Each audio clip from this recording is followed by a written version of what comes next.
বাদশাহ মনসুর, খলিফায় মনসুর পরিবার নিয়ে বিকেলবেলায় পার্কে ঘুরতে গেছে। দেখেছে ওই পার্কের নামায় এ ধুলাবালির মধ্যে বসে বাহালুল হাতে আঙ্গুলে আঁকাআঁকি করতেছে। এ ঘর আঁকে, দরজা বানায়, এদিক দিয়ে জানালা বানায়, এদিক দিয়ে দরজা বানায়, এদিক দিয়ে বেডরুম, এদিক দিয়ে বুঝেন না বিভিন্ন রুম। কিভাবে হাতে আঁকে না মানুষ? বাহালুল এই বালিতে বসে বসে ঘর আঁকে। খলিফা মনসুর গয় পাগলা এখানে বসে কি করো? জান্নাতের ঘর বানাইতেছে। যেরকম সুবহানাল্লাহ, ঘর বানাইলে কি হবে? বানাইতেছি আর বিক্রি করতেছি। কার কাছে বেচো? কাস্টমার আইলে বেশি। ওমা, জান্নাতের ঘর বানাও আবার বিক্রি করো। খেয়াল করে শুনেন, দামি কথা। জান্নাতের ঘর বানাও আবার বেচো, কহ আপনি কিনবেন?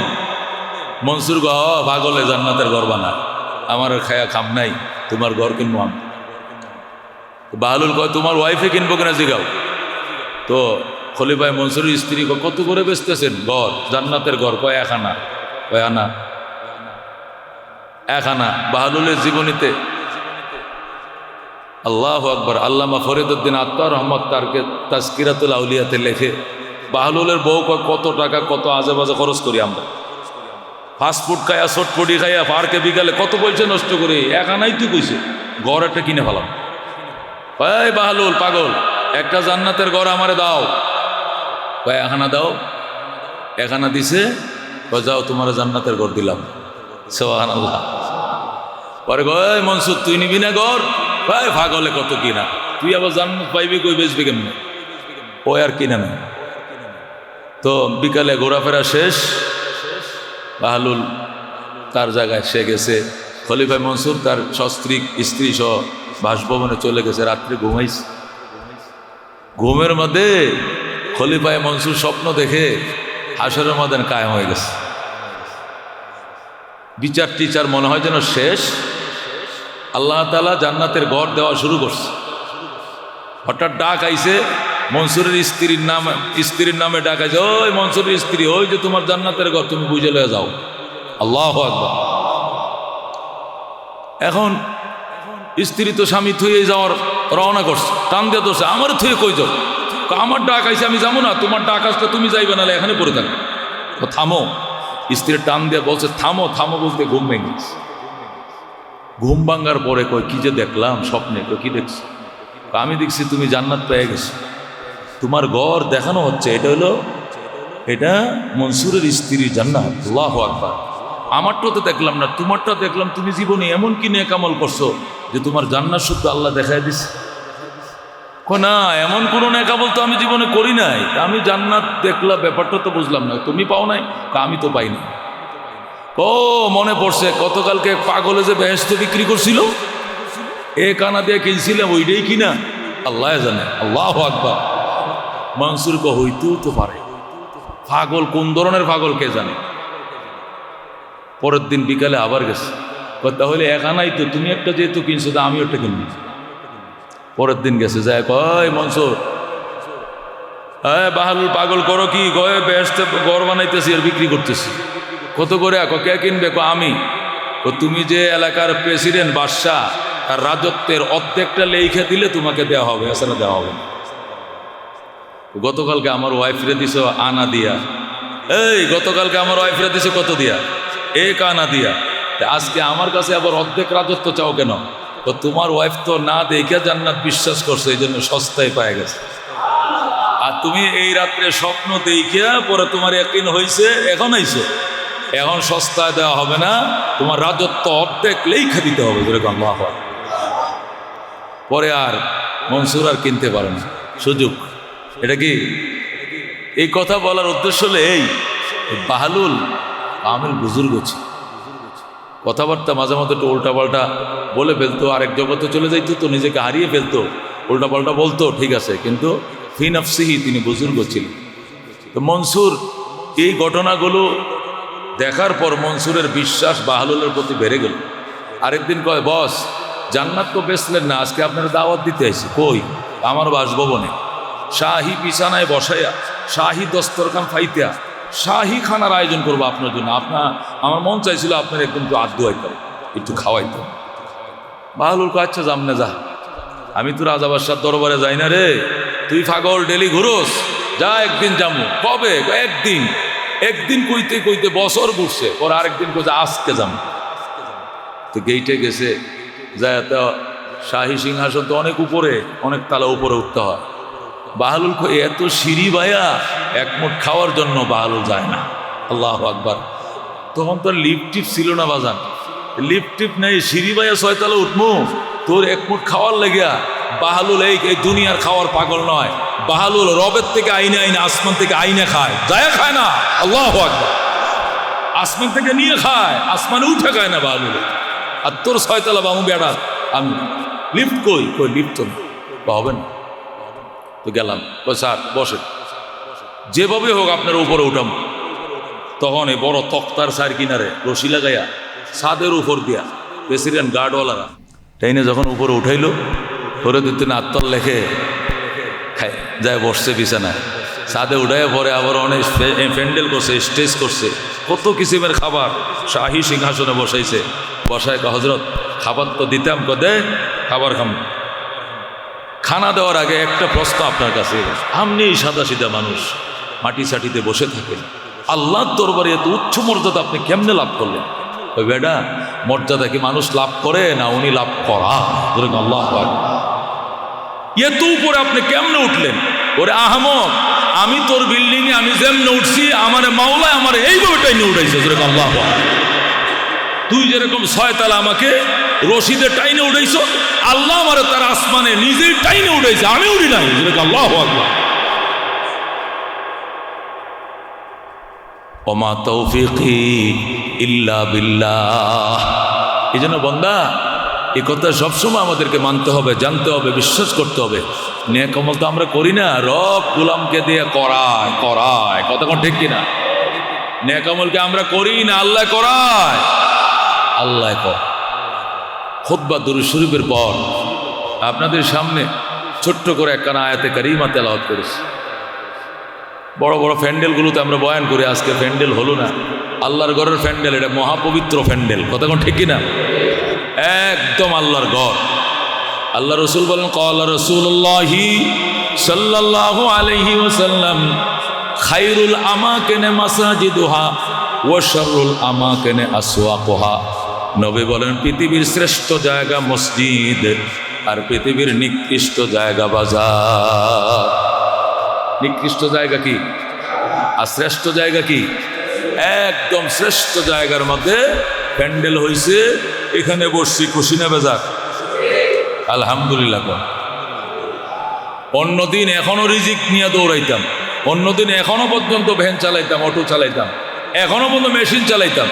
আজকে সব থুইয়া চলে আসছি মহল্লায় মাহফিল, ঠিক কিনা? ওই বাকি রিজিকের ব্যবস্থাটা কে করে দিবেন? আল্লাহ।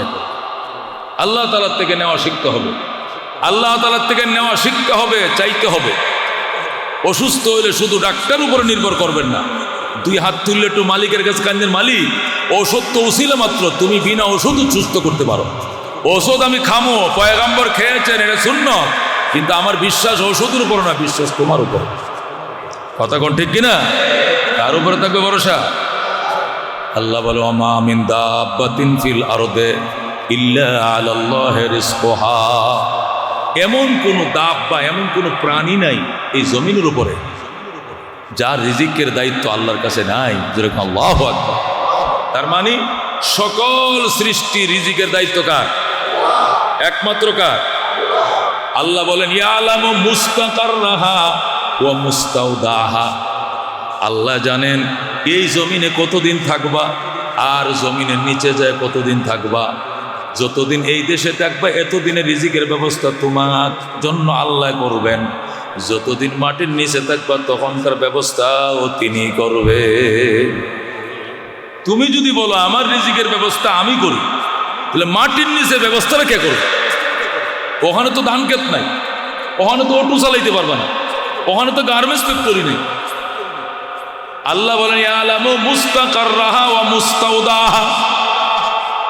অস্থায়ী জীবন কতদিন, স্থায়ী জীবন কতদিন, দুটোটাই রব জানে।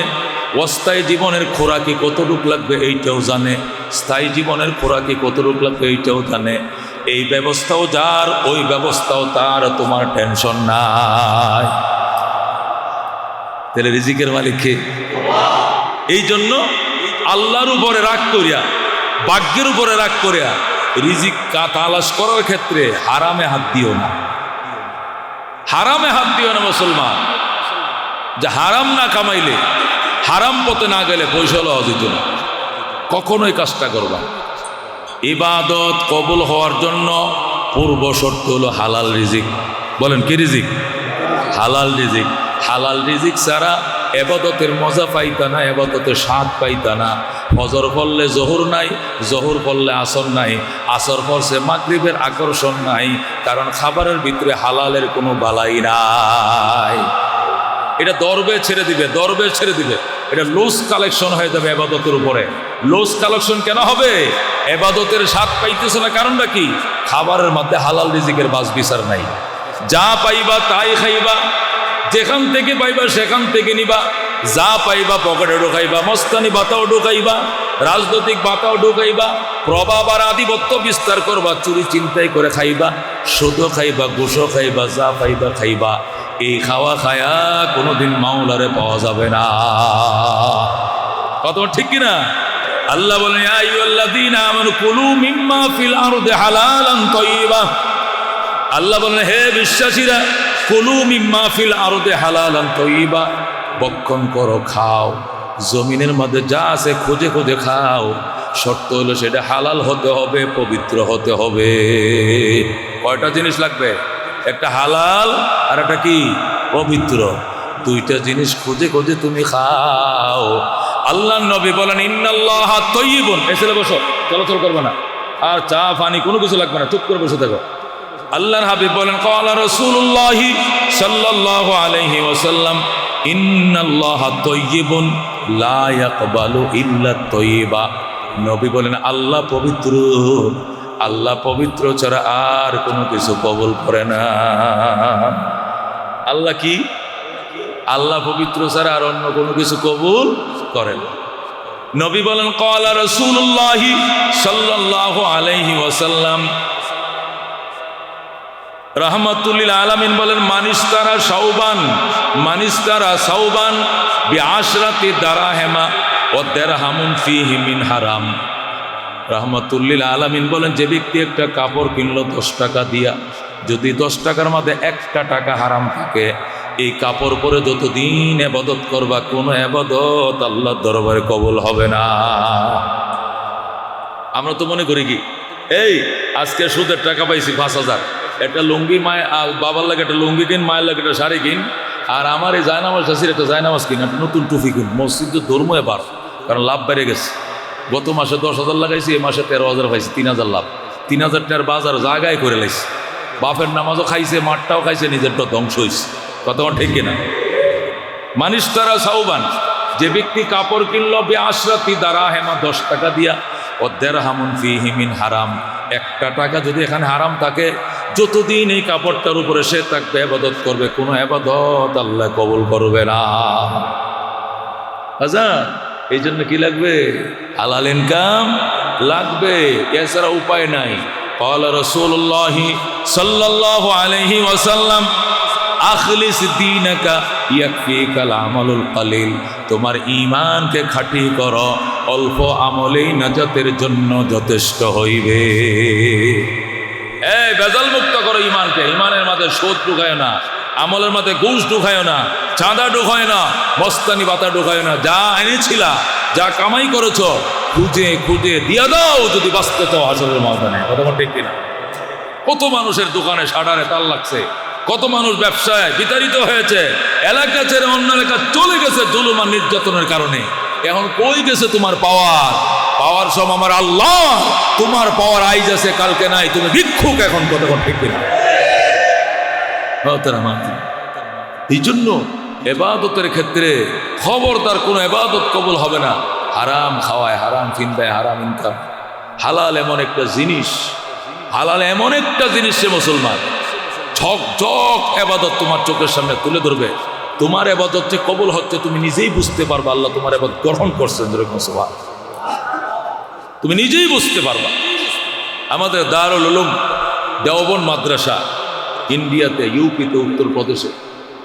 আল্লাহ আকবার। আল্লামা ইয়াকুব নানুতুবি রহমতুল্লাহ আলাই দারুল দেওবন্দের শেখুল হাদিস ছিলেন, নায়েবে মোহতামিম ছিলেন।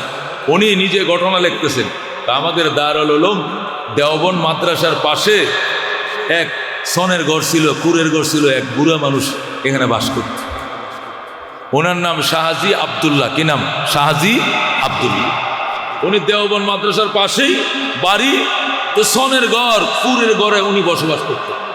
শাহজি আবদুল্লাহর পেশা ছিল উনি ঘাস কাইটে বাজারে বিক্রি করতেন। গরুর ঘাস আছে না, কাঁচা ঘাস আছে না গরুর, এগুলো কাইটে কাইটে আটি বান্ধা বান্ধা, যেন আমরা কুরবানির সময় গরু কিনে আনি, পরে কাঁচা ঘাসও কিনে আনি, বাজারে ঘাস বিক্রি করে কিনা, করে কিনা।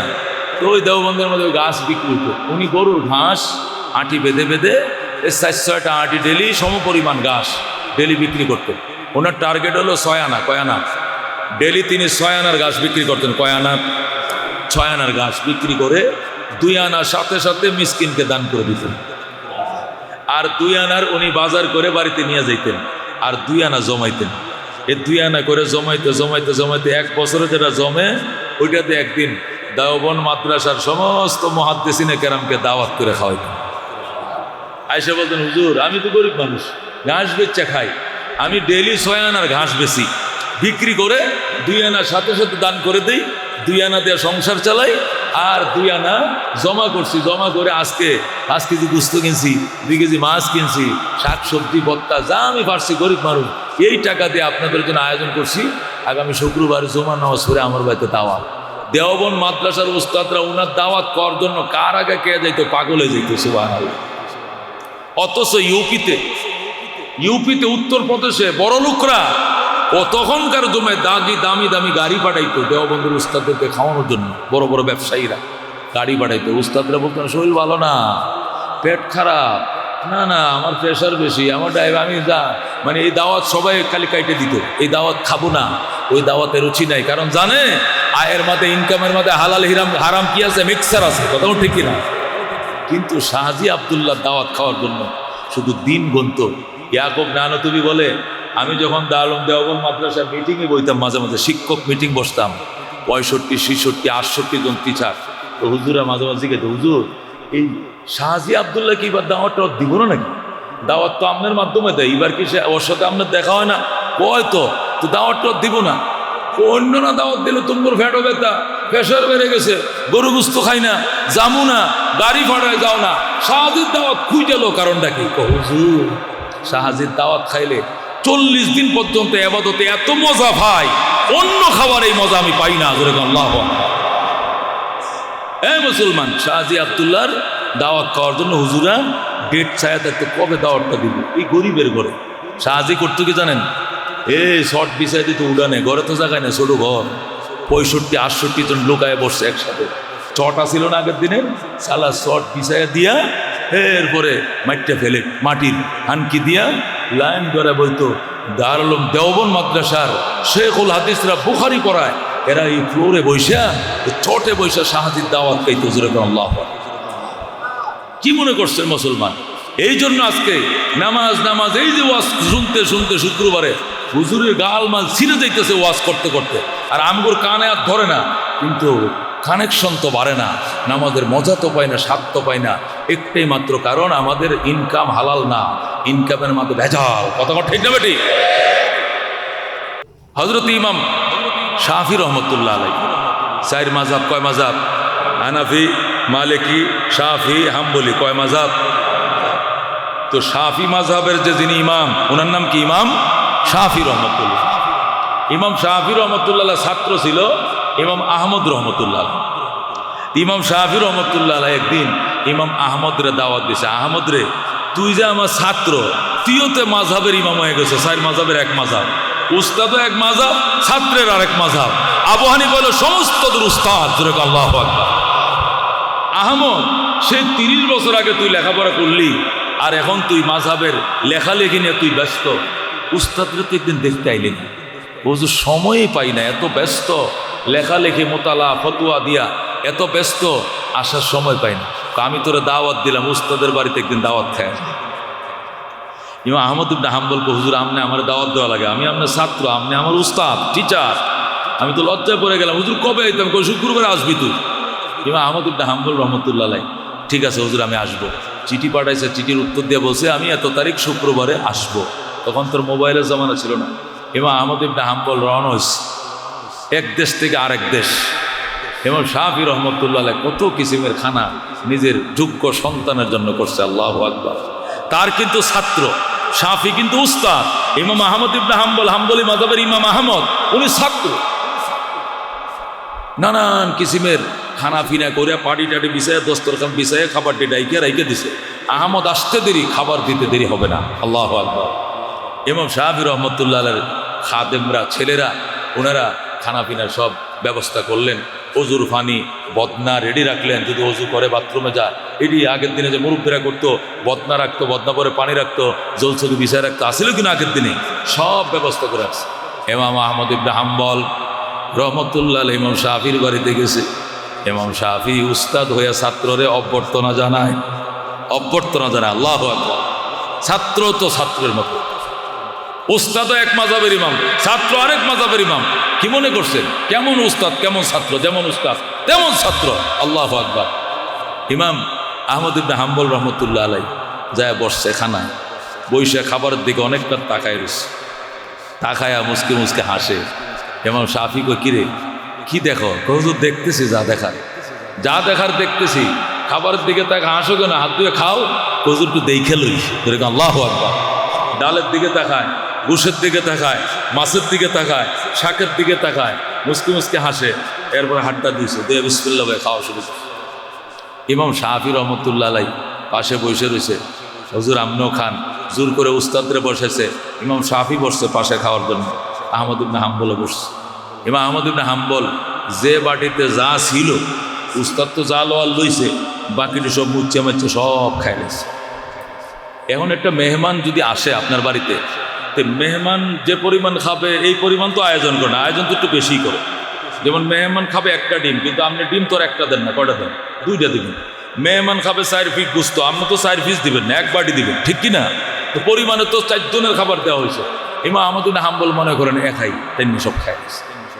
ইমাম শাফির ছেলেরা, খাদেমরা একজন আরেকজনের জিজ্ঞায়, বাপ রে বাপ, আব্বার ছাত্র এটা তো রাক্ষস, এমন খাওয়া খায়নি মা, কি ঘটনা?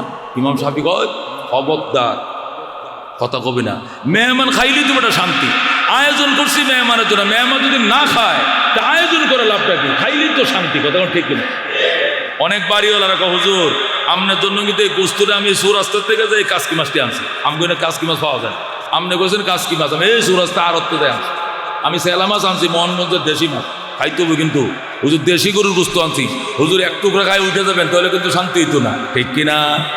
খাইলেই মজা পায়। খাক, ব্যবস্থা তো ওনার জন্য করছি, খাবে না কেন? আর কিছু মানুষ আছে ওমা সব তো খাই লিখতেছে, হায় হায় তো রাক্ষস। কিছু কিছু কিপটে মানুষ আছে, এরকম আছে কিনা? ইমাম শাফি রহমতুল্লাহ সেরে কো আব্বা কি গো, আমগো বড় ভাইয়া আহমদ ইবনে হাম্বল কেমনে খাইতেছে দেখছো, উনি সব খাইলে গো। ইমাম শাফি কয় খাওয়ার জন্যই তো ব্যবস্থা করছে, খাইতে দে, খাক।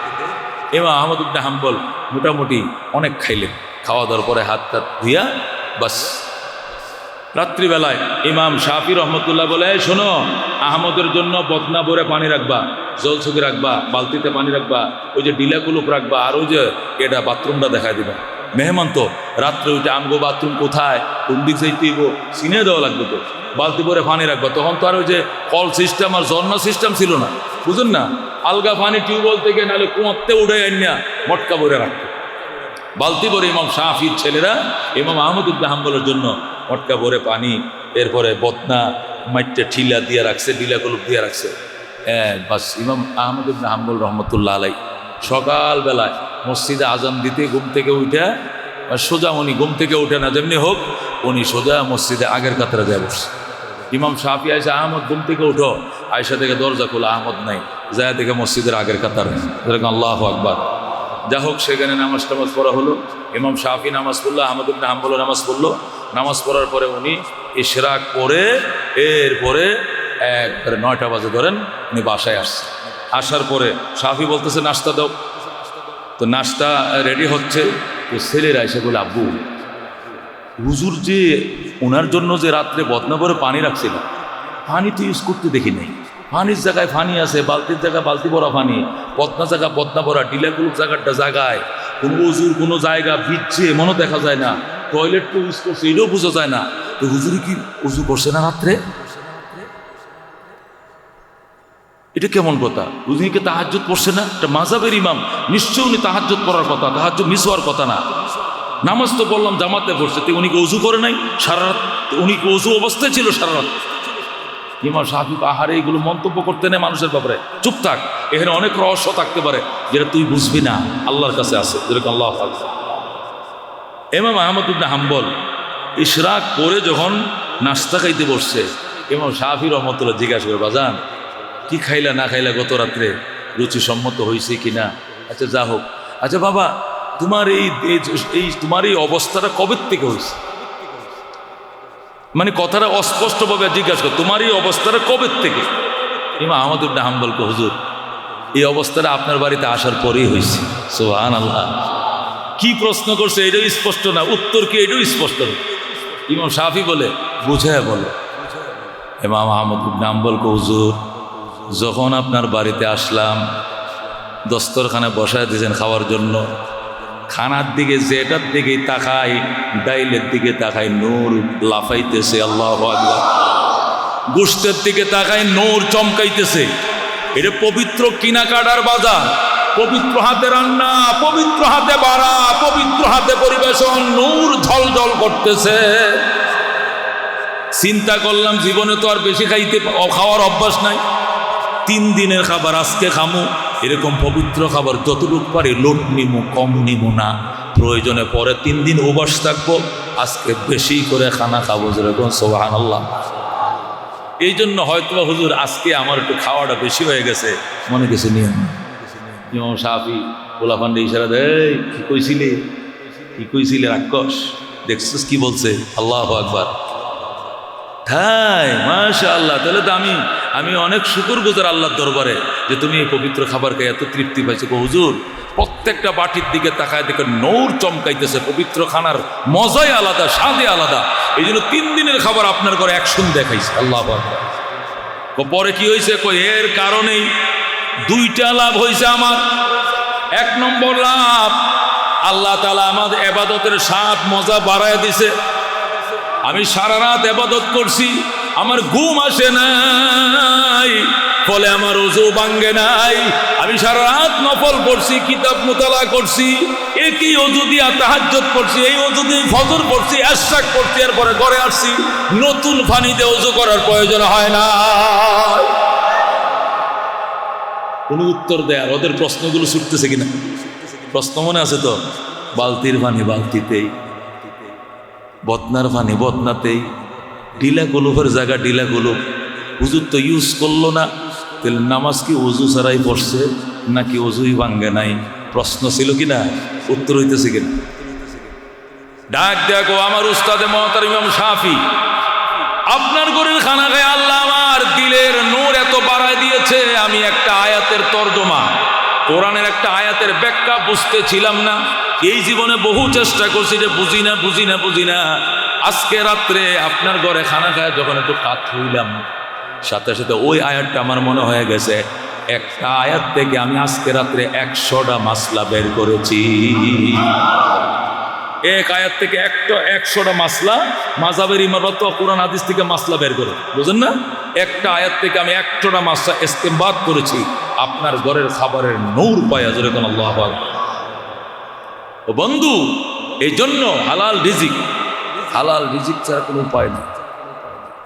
হযরত আব্দুল কাদের জিলানীর ঘটনা জানেন? বুজুর্গ আল্লাহর ওলি, বড় পীর, উনি যে বুজুর্গ, এটার ব্যাপারে 4 মাযহাব একমত, আহলে হাদিসরা একমত, সলফি খলিফরা একমত, বেঈমানরা পর্যন্ত একমত, আরবরাও একরক, আমেরিকারও একমত। আব্দুল কাদের আল্লাহর মহাক্কিক বুজুর্গ ছিলেন, কথা কোন ঠিক কিনা? আমি হেরেম শরীফে শাইখ সুদাইসির মুখে মসজিদে আবু বকরে বয়ান শুনছি আসরের পরে। হেরেমে হিলটনে সাইতলা আমাদের আবু বকর মসজিদে শাইখ সুদাইসি আসরের পরে বয়ান করতেছে। আমি আল্লামা নূর হোসেন কাসিমি রহমতুল্লাহ বাড়িধারা প্রিন্সিপাল, ওনার সাথে হুজুর হুইল চেয়ারে বসা, আমি নিচে বসা, তো বয়ান শুনতেছে আসরের পরে। তো এক নামাজের বয়ান করতে গিয়ে হঠাৎ করে আব্দুল কাদের জিলানির রেফারেন্স তিনি টানতেছেন, যেরকম আল্লাহু আকবার, কয়েক কাদে যা আল মালাইকাতু বিসুরাতিল বা কাদ যা শাইতানু বিসুরাতিল ইনসান। কয়েকদিন এই শয়তান মানুষের আকৃতি ধারণ করে আব্দুল কাদের জিলানির কাছে এসে বলতে, হুজুর আপনার তো নামাজ মাফ হয়ে গেছে, আপনি বড় ফির। সাথে সাথে আব্দুল কাদের জিলানি কল লা হাওলা ওয়ালা কুওয়াতা ইল্লা বিল্লাহ আনতা শাইতান, লা হাওলা ওয়ালা কুওয়াতা ইল্লা, তুই শয়তান, তুই শয়তান, আমারে ধোঁকা দিতে আসছে। যেই লা হাওলা বলছে যে ওই লোকটা গায়েব হয়ে গেছে। আল্লাহ নবীর নামাজ মাফ হয় নাই, আবু বকরের নামাজ মাফ হয় নাই, ওমর ওসমান আলী ফাতেমা হাসান হুসেনের নামাজ মাফ হয় নাই, আব্দুল কাদেরের নামাজ মাফ হয়েছে। তুই দাওয়াত পেয়েছিস, তুই শয়তান, তুই ইবলিশ।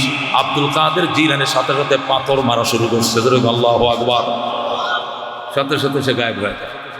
এই লোকটার রেফারেন্স দিয়া হেরেম শরীফের এরিয়ার ভিতরে যারা গেছেন মক্কায়, হিলটনের মসজিদে আবু বকরে বৈশা শেখ সুদাইসি, যিনি সৌদি আরবের ধর্মমন্ত্রী এবং বাইতুল্লাহর 19 জন ইমামের মধ্যে উনি প্রধান ইমাম, উনি তার রেফারেন্স দিয়ে কথা বলে, কত বড় বুজুর্গ, যেরকম আল্লাহু আকবার। সে আব্দুল কাদের জিলানি বলেন, আমার আব্বাজান শেখ আবু সালেহ মুসা, আব্দুল কাদের জিলানির বাবা শেখ আবু সালেহ মুসা রহমতুল্লাহ আলাইহি বিখ্যাত বুজুর্গ ছিলেন। 3 দিনের উপবাস থেকে সইতে না পেরে বৈশা রয়েছেন নদীর ঘাটে। হঠাৎ করে দেখেন নদীর স্রোত দিয়া সেপ্পল বাইসে যাইতেছে। খোদার জ্বালা সইতে না পেরে সেপ্পলটা আব্দুল কাদের জিলানি বাবা খেয়ে গেছে। সেপ্পলটা খাওয়ার পরে ক্ষুধা নিবারণ হওয়ার পর শরীরটা যখন কন্ট্রোলে আসে, অত্যন্ত ক্ষুধা লাগলে শরীর কাঁপ শুরু হয়ে যায়, চোখে কিছু দেখা যায় না, ঠিক কিনা? হ্যাঁ মুসলমান, আমার তো ডায়াবেটিস, আমি ক্ষুধা সইতেই পারি না, ক্ষুধা লাগলে শরীর কাঁপ শুরু হয়। গাড়ি থামায় সেখানে যা পাই চা নাস্তা খাই, আবার সামনে আগাই, অভ্যাস। 3 দিনের উপবাস তো মানুষ বাঁচে না। উপবাসের জ্বালা সইতে না পেরে নদী দেয়া স্রোতে ভেসে যাচ্ছে একটা ফল, আপেলের মতো একটা সেপ্পল, এটা তিনি খেয়ে ফেললেন। খাওয়ার পরে যখন শরীর কন্ট্রোলে আসলো, মাথায় চিন্তা ঢুকলো, আমি কি খাইলাম, কার জিনিস খাইলাম, কি খাইলাম, কার জিনিস খাইলাম। আব্দুল কাদের জিলানির বাবা পাগল হয়ে গেলেন। এই সেপ্পল এর মাপ চাওয়ার জন্য নদীর উজান দেশে রওনা করলেন। 4 মাইল গেলেন। কয় মাইল? নদীতে হাইটে হাইটে 4 মাইল। নিশ্চয়ই নদীর পাড়ে গাছ, নিশ্চয়ই গাছ থেকে ফল পানিতে পড়েছে, ভেসে যাচ্ছে, বাগানটা নদীর পাড়েই হবে, সুতরাং নদীর পাড়ে গেলেই বাগানটা পাওয়া যাবে। যাইতে যাইতে উজানে 4 মাইল গেছে। কয় মাইল? যায়া পাইছে বাগান। পাওয়ার পরে মালিকের কয়, বাবা আমি নিশ্চিত আপনার এই বাগান থেকে ফলটা পড়ছে, পরে পানিতে ভেসে যাচ্ছিল, আমি খোদার জ্বালা সইতে না পেরে আমি ফলটা খেয়ে ফেলছি, আমাকে মাফ করে দেন। বাগানের মালিক কয়, দেখো বৈশা থাকি গাছের নিচে, এরপরে সন্ত্রাসী পোলাপান পাইরে খায়, যদি বলে খাইস না, কয় 100 বার খামো, আপনি কি করবেন? আরো চোখ গুলাম দেয় বাড়িওয়ালারে। আছে কিনা এরকম? আছে কিনা পোলাপান পকাড়ে?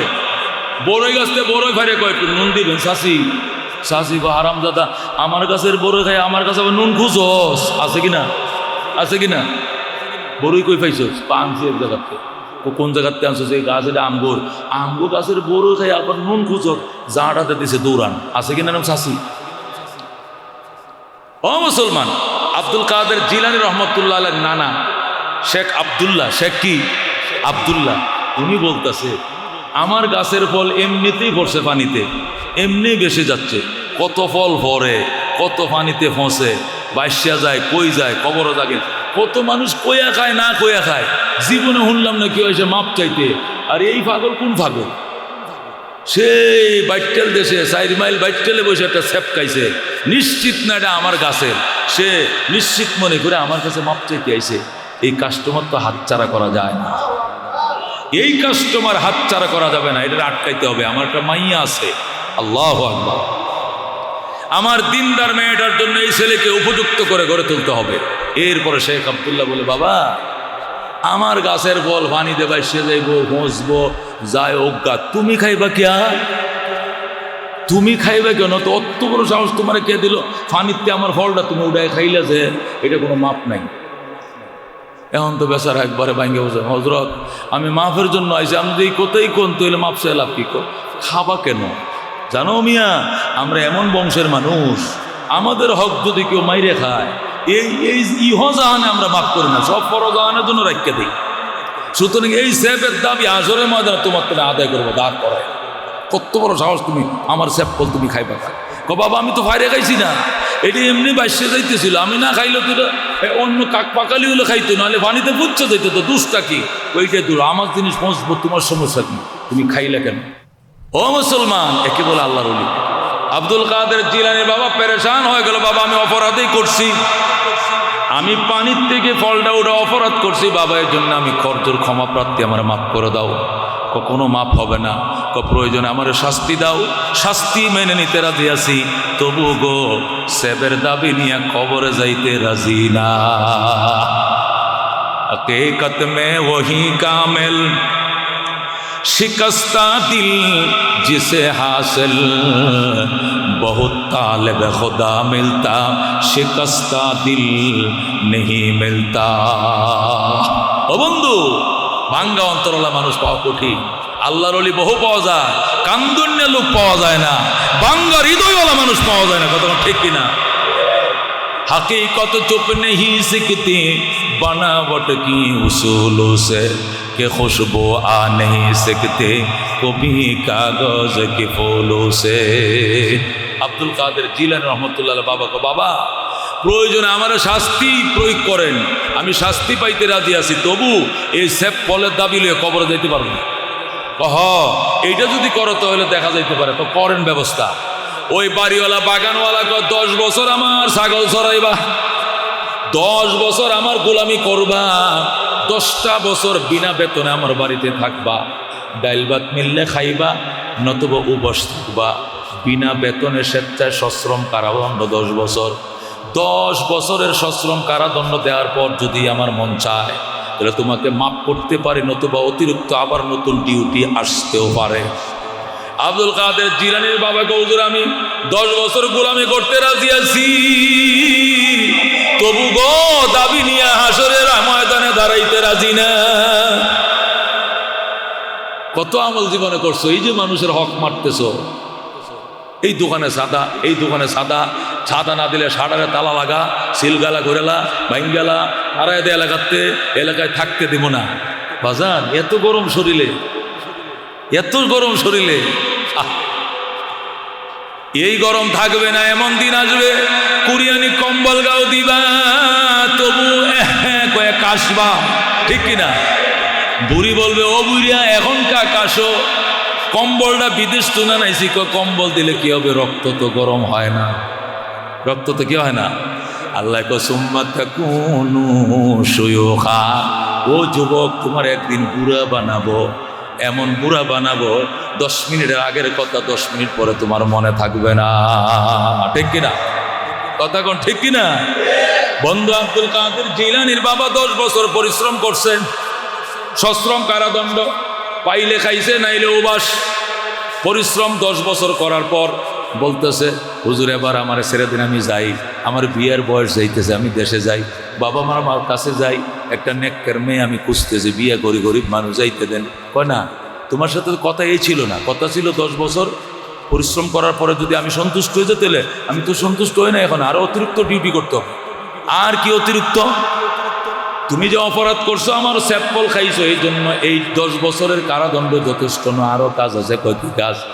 আমার একটা অন্ধ মেয়ে আছে, এটা কানা, এটা লুলা, এটা অ্যাবনর্মাল, এটা পুঙ্গ, হাত ভাঙ্গা, পা ভাঙ্গা, চোখে দেখে না, একদম কালো চুলের মতো কুচকুচে কালো, অঙ্গ প্রত্যঙ্গ কোনো ঠিকঠাক নাই। এমন মেয়েকে যদি তুমি বিয়ে করো আর দেখি সংসার সুখের হইছে, আমার জিরে বিয়ে করার পরে তোমার এই অপরাধ আমি ক্ষমা করব, এছাড়া ক্ষমা করব। আব্দুল কাদের জিলানী বাবা ডাক দেখো, বাবা এই পঙ্গু নিয়ে অঙ্গ নিয়ে জীবনযাপন করতে রাজি আছি, তবু গো অন্যের হক নিয়ে জাহান্নামে যাইতে রাজি না, অন্যের হক নিয়ে জাহান্নামে যাইতে পারবো যা বেটা, পঙ্গু বিয়ে করলাম।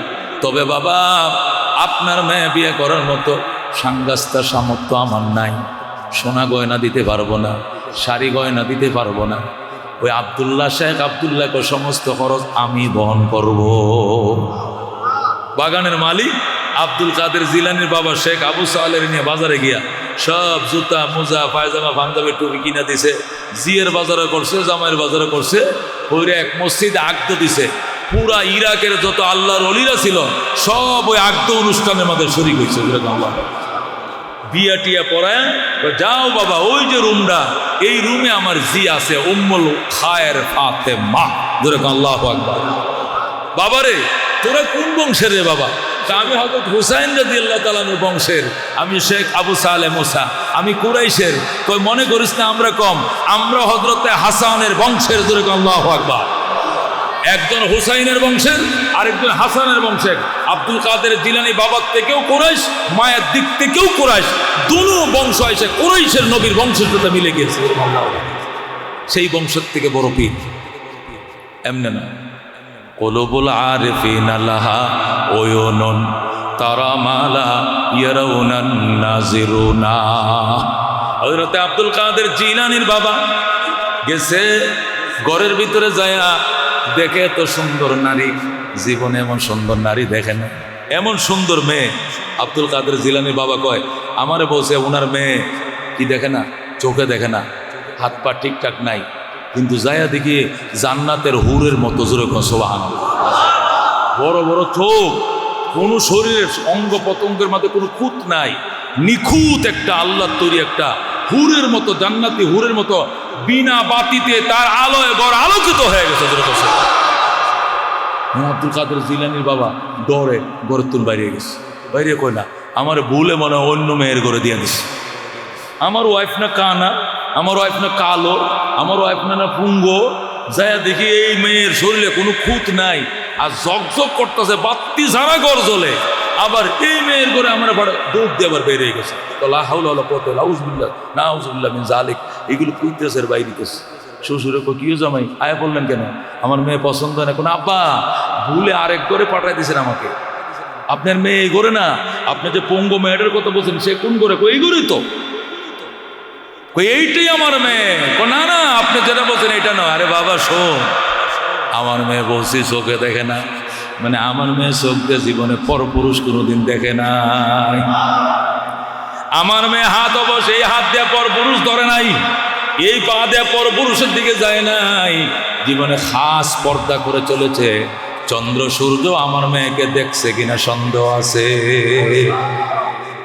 قال رسول الله صلى الله عليه وسلم الدنيا كلها متاع وخير متاع الدنيا المرأة الصالحة। পৃথিবীতে যা আছে সবই তোমার সম্পদ, পৃথিবীর শ্রেষ্ঠ সম্পদ হলো নেককার একটা স্ত্রী। পৃথিবীর শ্রেষ্ঠ সম্পদ নেককার স্ত্রী। নেককার স্ত্রী ছাড়া নেককার সন্তান জীবনেও জন্ম হবে না। কথা কোন ঠিক কিনা? হবে কোনোদিন জন্ম?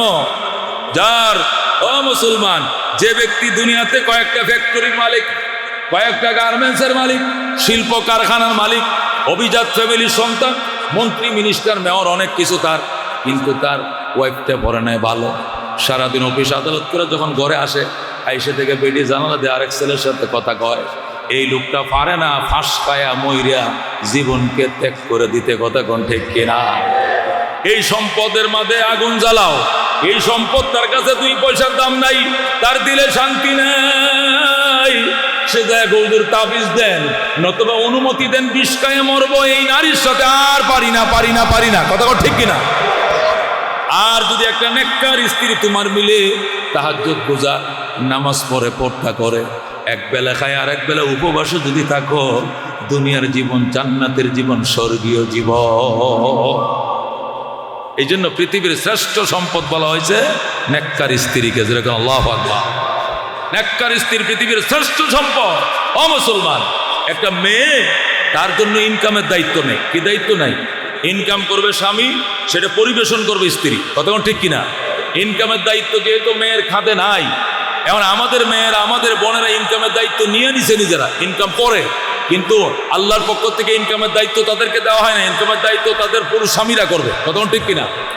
ইনকামের দায়িত্ব যেহেতু স্বামীদের, স্ত্রীদের ইনকামের দায়িত্ব নাই। এই জন্য স্বামীরা যদি চুরি করেও আনে, ডাকাতি করেও আনে, অন্যায়ভাবে হারাম ইনকাম করেও আনে, এটা তার স্ত্রীর জন্য হালাল। কথা কোন ঠিক কিনা? স্ত্রীর জন্য কি হালাল? ইবাদত কবুল হওয়ার পূর্ব শর্ত হালাল রিজিক। এই জন্য স্ত্রীর দোয়া কবুল হয়, স্ত্রীর ইবাদত কবুল হয়, কারণ স্বামী হারাম ইনকাম করলে এটা স্ত্রীর জানার প্রয়োজন নাই। কতক্ষণ ঠিক কিনা?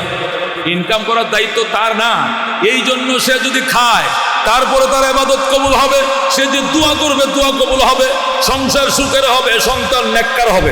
আল্লাহু আকবার। কিন্তু স্বামীকে চলতে হবে, স্বামীকে ভুগতে হবে। স্বামীর কপালে দুনিয়াতে ভোগান্তি আছে, পরকালে ভোগান্তি আছে। এই জন্য চেষ্টা করো বাজান একটা নেককার স্ত্রী খুঁজে নেওয়ার জন্য। একটা নেককার স্ত্রী তার স্বামীকে নেককার বানাইতে 10 মিনিটও লাগবে না, 10 মিনিটও লাগবে না। একটা নেককার স্ত্রী বলে, স্বামী তুমি সুদে টাকা লাগাও, আমি শুনেছি, তুমি ঘুষ খাও, তুমি ভাতা উঠাও, মস্তানে ভাতা উঠাও, আমি তোমার সংসার করব না। এই হারাম টাকা যে ঘরে থাকবে এই ঘরে মহিলা থাকবে না। আমি হারাম খাওয়ার মেয়ে নয়, তুমি এই সব ছাড়ো, সাদা শাড়ি পরাইবে আমি থাকবো, বেনারসি দরকার নাই, 1.5 লাখ টাকা বড়ি স্বর্ণ আমার দরকার নাই, একবেলা খাবো আলু ভর্তা ডাল দিয়ে একবেলা উপোস থাকবো, হারাম নিয়ে আমার ঘরে ঢুকবা না। এই ঘরের স্বামী জীবনোত্তর তৌবা করে হারাম ইনকাম ছেড়ে দিবে। কথা ঠিক কিনা?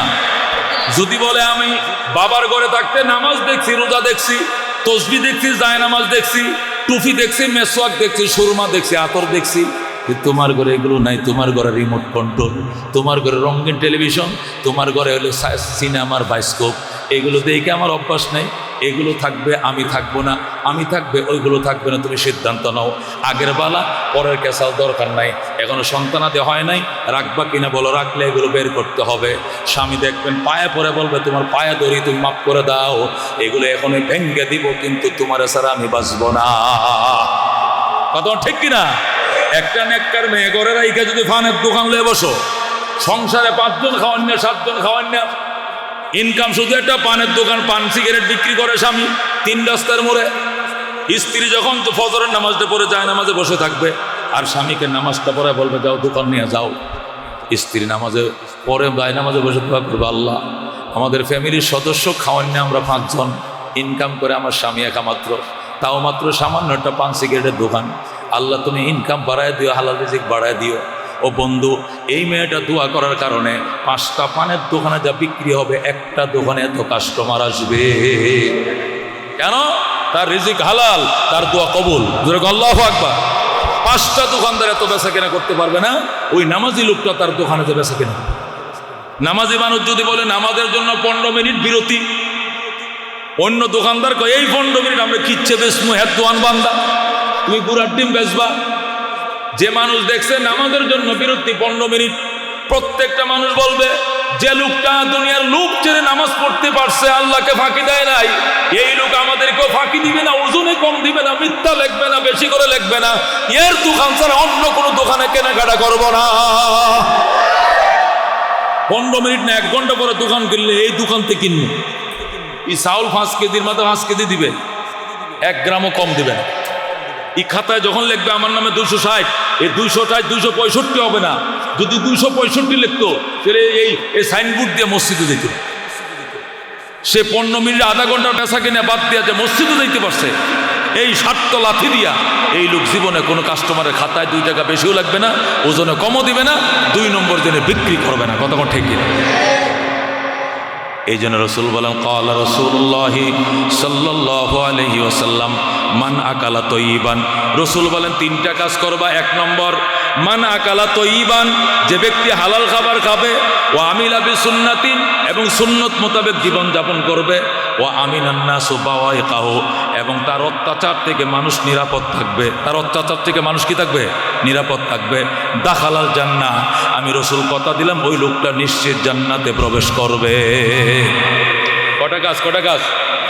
এখনের দিনে ওই লম্বা ওয়াজ, আর এই তারা খতমে তারাবির মতো টানের উপর ওয়াজ, এটা অনহুনে না মানুষ। এখন কি ঠান্ডা মাথায় 2-4টা পয়েন্ট মানুষ আস্তে ধীরে বুঝে শুনে বাড়িতে যায়। কতক্ষণ ঠিক কিনা? এই জন্য আমি ওইভাবেই বয়ান করি, বুঝায়া 3টা কাজ। কটা কাজ?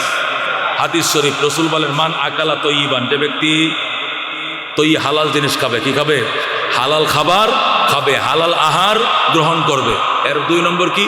ও আমিলা বিসুন্নাতিন, সুন্নত মোতাবেক আমল করবে। কি মোতাবেক?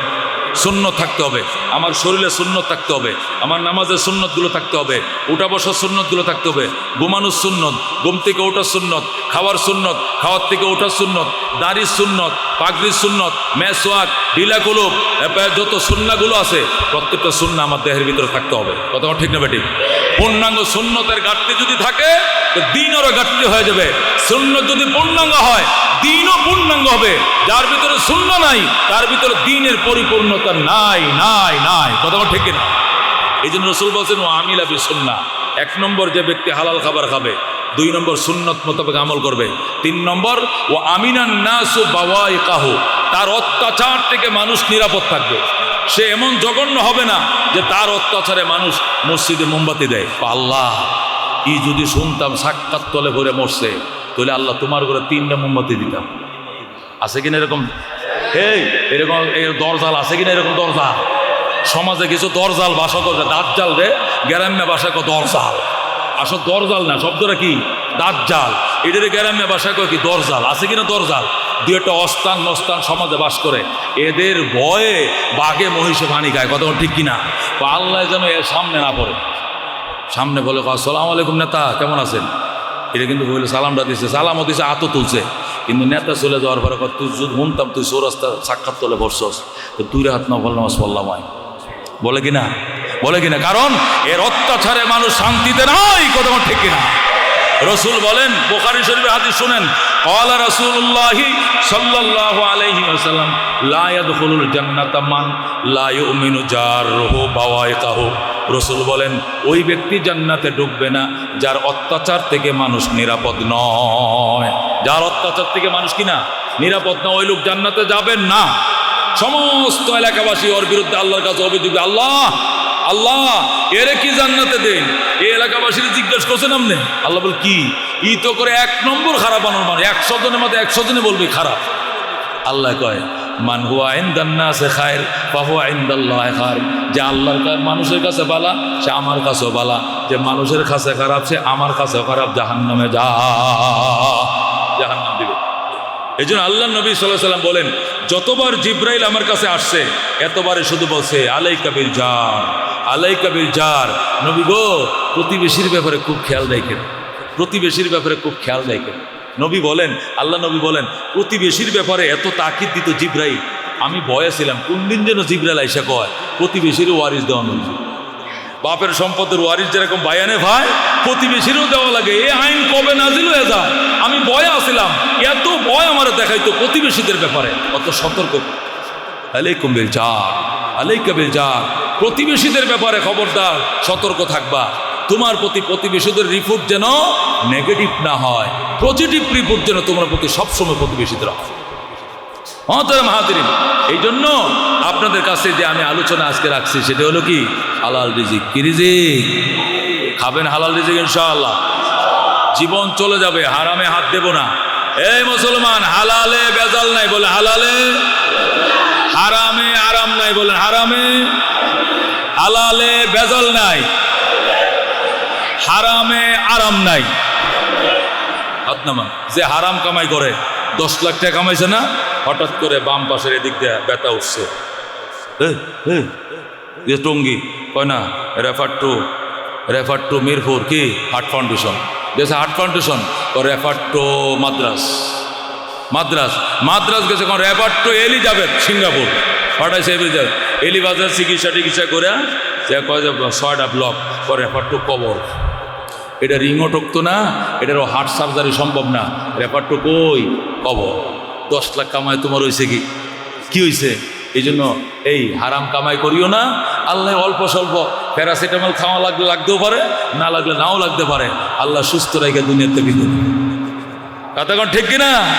রাজি আছেন তো ইনশাআল্লাহ? ওই হারাম ইনকাম আনায় গন্ডায় রাসূল বলেন, তোমার কাছে যদি এই মুসলমান এই 1 আনা পরিমাণ পয়সা তোমার কাছে কেউ পায়, তাহলে 700 রাকাত কবুল হয়েছে নামাজ দিয়া দিতে হবে। কয়শো রাকাত? 700 রাকাত কবুল হয়েছে নামাজ দিয়া দিবেন। আনার জন্য জীবনে পড়ছেন কয় রাকাত নামাজ? আপনি তো শুক্র আলী মুসল্লি। কি মুসল্লি? শুক্র আলী মুসল্লি বুঝেননি? খালি শুক্রবারে নামাজ পড়ে আর পড়ে না। তুমি যে আব্দুল শুকুর খালি শুক্র আলী মুসল্লি, জীবনে সারা জীবনে বর্ষ 42 রাকাত, আর মানুষের কোটি কোটি টাকা মাইরে খাইছে, দিবা করতে 4 আনার জন্য দিতে হবে 700 রাকাত। যেরকম নাউজুবিল্লাহ।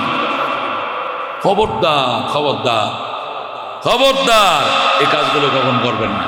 আল্লাহর কোরআন মানেন, কোরআনকে সামনে নিয়ে জীবনযাপন করেন, পরিষ্কার জীবনযাপন করেন। ওমান আরাযা আন যিকরি ফাইন্না লাহু মাঈশাতান দানকা। আল্লাহকে আমার কোরআন থেকে যে চেহারা ফিরাই নিছে, এর জন্য কোটি কোটি টাকার মালিক হওয়ার পরেও সংকীর্ণ জীবন। হারাম টাকাতে করবা কি? হারাম টাকার জীবন সুখের হয় না, সংকীর্ণ জীবন হয়। আল্লাহ পরিষ্কার বলছেন, ওমান আরাযা আন যিকরি, যে আমার জিকির থেকে, জিকির মানে কোরআন, যে আমার কোরআন থেকে মুখ ফিরে নেয়, ফাইন্না লাহু মাঈশাতান দানকা, এর জন্য সংকীর্ণ জীবন। কবরও সংকীর্ণ জীবন, হায়াতও সংকীর্ণ জীবন। বহুত কোটিপতিওয়ালারা ঢাকা শহরে 400 ফ্ল্যাট শুনতেছি, এখন কেউ 500 ফ্ল্যাট, কেউ 25,000 কোটি লয়ে বলাইছে। দেশেও জায়গা নাই, বিদেশেও জায়গা নাই, পাসপোর্টও নাই। এই কুত্তার জীবনের কোনো দরকার আছে মুসলমান? আসেনি কোনো দরকার? কিন্তু আল্লাহর কথা, ওমান আরাযা আন যিকরি, যে ব্যক্তি আমার জিকির থেকে, কোরআন থেকে মুখ ফিরায় লয়, তার শাস্তি দুইটা। দুনিয়ার শাস্তি হলো ফাইন্না লাহু মাঈশাতান দানকা, দুনিয়াতে তার জন্য সংকীর্ণ জীবন। পরকালে আরেকটা জীবন আছে। পরকালে কি আছে? আরেকটা জীবন আছে না নাই? আল্লাহ কোন নাহশুরুহু ইয়াউমাল কিয়ামাতি আমা, পরকালে তাকে অন্ধ করে উঠাবো। সে বলবে ক্বালা রাব্বি লিমা হাশারতানি আমা, ওগো আমার রব, আমাকে কেন অন্ধ করে উঠাইলা? ওয়াকাদ কুনতু বাসীরা, দুনিয়াতে তো আমি চোখে দেখতাম, কিন্তু পরকালে আমার অন্ধ বানাইছো কেন? আল্লাহ বল ক্বালা কাযালিক, আল্লাহ বলবে আমার হুকুম এমনই। আতাতকা আয়াতুনা, আমার কোরআনের আয়াত তোমার কাছে এসেছিল, ফানাসিতাহা, ওই সময় ফাত্তা দাও নাই, কোরআনওয়ালাকে মারছো, জেলখানায় বন্দি করেছো, অপদস্থ করেছো, ফাত্তা দাও নাই, মুল্লাদ্দর মসজিদ পর্যন্ত উপহাস করলাম। আল্লাহ ওয়া কাযালিকাল ইয়াউমা তুনসা, এই যে আজকেও তোমাকে আমি আল্লাহ ভুলে গিয়েছি। তুমি আমাকে ভুলে গিয়েছিলা, আজকে তোমাকেও আমি ভুলে গেলাম। আল্লাহ বলবেন কাযালিকা আতাতকা আয়াতুনা, তোমার কাছে এসেছিল আমার আয়াত, ফানাসিতাহা, তুমি সেটি ভুলে গিয়েছিলা। ওয়া কাযালিকাল ইয়াউমা তুনসা, আজকে তোমাকেও আমি আল্লাহ ভুলে গেলাম, তোমার খোঁজ খবর আমি নেব না, নেব না, নেব না। জোরে বল নাউযুবিল্লাহ। খবরদার, কোরআন সামনে নিয়া, কোরআনের বিধান মোতাবেক উলামায়ে কেরাম যেভাবে হাক্কানি উলামায়ে কেরাম ব্যাখ্যা করবেন, ব্যাখ্যা মোতাবেক জীবন যাপন করতে রাজি আছেন ইনশাআল্লাহ? আল্লাহ কবুল করে, জোরে কোন আমিন। একটা ছেলেকে আলেম বানাবে, কে কে নিয়ত করছেন? চেষ্টা করো না বাবা, তোমার ভূতে তোমার জানাজাটা পড়াইলে আল্লাহ নবীকে গুনাহ মাফ, গুনাহ মাফ বল আল্লাহ। ওই বাইতুল্লাহ শরীফের ইমাম আল্লামা সুদাইসিরা এনে যদি জানাজা পড়াও আর বলো যা 10 লাখ টাকা লাগে আপডাউন সৌদি আরব থেকে আমি দিব, এই হুজুরি কাবা শরীফের ইমামরা দিয়া, আমি এই চৌধুরী বংশের সন্তান, আমি আলাউদ্দিন চৌধুরী, আমি অমুক চৌধুরী, আমি অমুক চৌধুরী, আমি চৌধুরী বংশের, গাজীপুর অর্ধেকটা আমার, বাইতুল্লাহর ইমাম দিয়ে আমার জানাজা পড়াইবা, তোমার গুনাহ মাফের গ্যারান্টি নাই।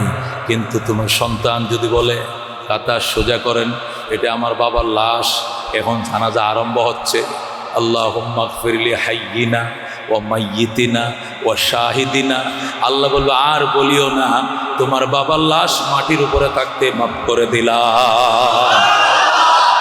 আল্লাহ মাফ করে দিল, আল্লাহ মাফ করে দিল। বারাটিয়া লোক আল্লাহ কাম হইতে, ঘরের লোক দেন জানাজা পড়েন।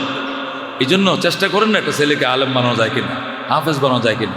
হুজুর আগে তো বুঝ আসিল না, ভোলাভান্ডার তো এই লাইনে দেই নাই, অন্য লাইনে দিয়ে বড় হয়ে গেছে, অন করি কি? এখনো সময় আছে, নাতিদেরকে হাফেজ বানাও, নানার জানাজা নাতি পড়াবে, দাদার জানাজা নাতি পড়াবে। বানান যায় কিনা? বানান যায় কিনা? রাজি আছেন? রাজি আছেন? আল্লাহ যেন আপনার একটা সন্তানকে হাফেজ বানায়, আলেম বানায়, আপনার বাবা মার কবরকে আল্লাহ